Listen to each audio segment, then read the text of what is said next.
Ibinahagi ni Senadora Amy Marcos sa naging press conference ngayong umaga na inihain niya sa Senado ang Resolution Number 317 kung saan ang resolusyong ito ay naglalayon daw magsagawa ng investigasyon tungkol sa hinihinalang money delivery scheme na nabanggit ng mga dating Marine personnel. Possible opportunity into the alleged money delivery scheme involving 18 former military personnel employed by Congressman Saldico and the reported cooperation of certain government officials with the International Criminal Court.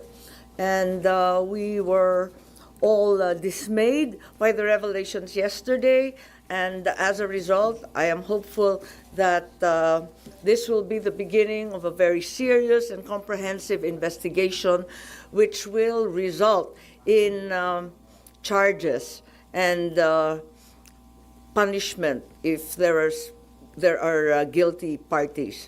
Sa joint affidavit kamakailan ng ex-Marines, maalalang maraming personalidad ang isinasangkot nila dito, kabilang na nga sina dating Congressman Saldico, dating House Speaker Martin Romualdez, Pangulong Ferdinand Marcos Jr. at maging ang kanyang First Lady. Maliban pa rito, may ilang ding kongresista at maging senador ang nabanggit dito, katulad na nga lang nina Senate President Tito Soto, Senator Erwin Tulfo, Senator Cheese Escudero, Senadora Loren Legarda, Senator Mark Villar at maging si dating Senador Bong Revilla Jr. Bagamat nadadawit nga ang pangalan ni Soto rito, ay pinili pa rin niyang ito hindi napatulan pa. Basically na, I will not dignify a statutory allegation.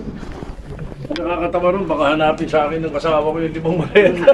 Sa kabilang banda, nag-iwan din ng isang panawagan si Marcos sa mga kasapi ng Marines. Nananawagan rin ako sa ating magigiting na kasapi ng Philippine Marines na kung may paratang, ilatag ninyo ng malinaw. Kung may ebidensya, ilabas ninyo ng buong tapang. Kumbaga sa maleta, mananatiling sikreto ang laman niyan kung hindi ilalatag sa lamesa at bubuksan. Dito natin buksan sa Senado at suriin ang maleta ng katotohanan. Ayon kay Marcos, marapat lang daw na magkaroon ng investigasyon tungkol dito upang hindi nga magkaroon ng trial by publicity. In the heart of changing lives, ako si Brigada Ann Cortas ng 105.1 Brigada News FM Manila, The Music News Authority.